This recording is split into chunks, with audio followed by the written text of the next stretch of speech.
Imagine this scenario. You're reading a long paragraph from a news article talking about COP28 that reads, "A new draft for GST in COP28 about acknowledging the need for deep and sustained reduction in GHG emission in line with 1.5C pathways." At a moment, you're very confused. You see a colorful graph illustrating what was written. You feel a great sense of relief. But how often do you actually take a pause from linking the paragraph you read to the visualization? Think and question if they are trustworthy. In humanities' approaches to graphical display, Drucker challenges the conventional view of data as neutral, advocating for humanistic lenses which identifies data as capta, taken and constructed. She emphasizes that data is captured rather than given objectively, implying potential bias. Drucker asserts that interpreted knowledge is contextually situated, and in addressing subjective information, she questions assumptions of objectivity, highlighting a codependent relationship between the observer and the phenomena. Does it sound a little bit abstract? Let's see some examples together. Firstly, data graphics are often a simplified version of the overall dataset. Depending on the author's agenda, certain aspects of the data can be deliberately omitted or cherry-picked to make the argument more convincing. For example, a journalist from the UK wants to downplay the spread of COVID-19 with the agenda of reducing the public sphere to build market confidence. In January of 2021, the WHO's dataset would have shown the UK as the country with the most confirmed cases per million people. However, the journalist decides to publish an alternative version of the chart, featuring total confirmed cases instead of confirmed cases relative to the population. As you can see now, the situation in the UK looks much better since it has about 100,000 less cases than the US.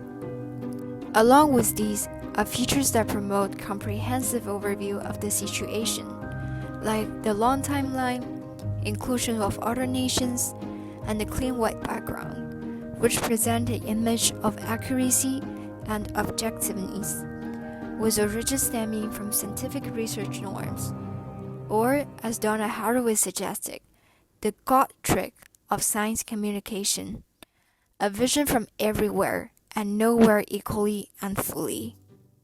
Secondly, in the economics article, A Short History of the Arab-Israeli Conflict, the complex geopolitical crisis is elaborated through maps. Arabic countries are uniformly represented in red hues, while Israeli and European nations are depicted in blue tones. This deliberate color scheme has the potential to impact readers' political opinions, given the established psychological associations of red with notion of danger or violence, and blue with attributes of trustworthiness. This example underscores the significance of color use in data visualization, showing its capacity to potentially influence interpretation and contribute to biased perceptions.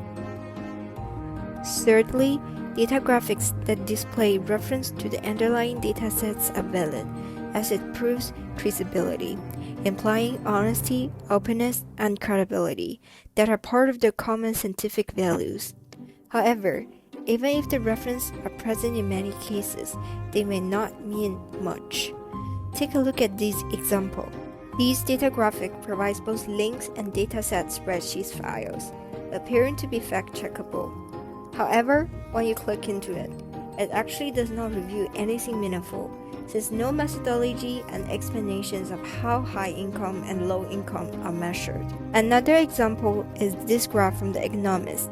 Although a brief explanation of how the risk of social unrest is given in the article, we cannot actually trace what are the factors for this evaluation and cross-check them. The sources state EIU, known as the Economist Intelligence Unit.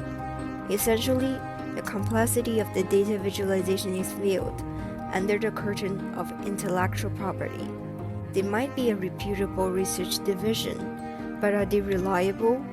The credibility of an institution can be diminishing when it comes to conflicting interests.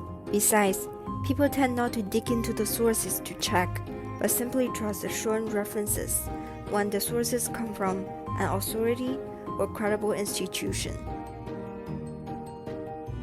So, why does all of this matter? Because data visualization is immersed in almost every single aspect of our daily life. They are crucial in helping us understanding the ever more complex world.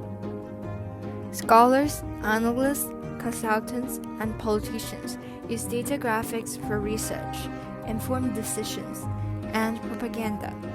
In a way, they have the potential to dictate what is knowable and therefore actionable.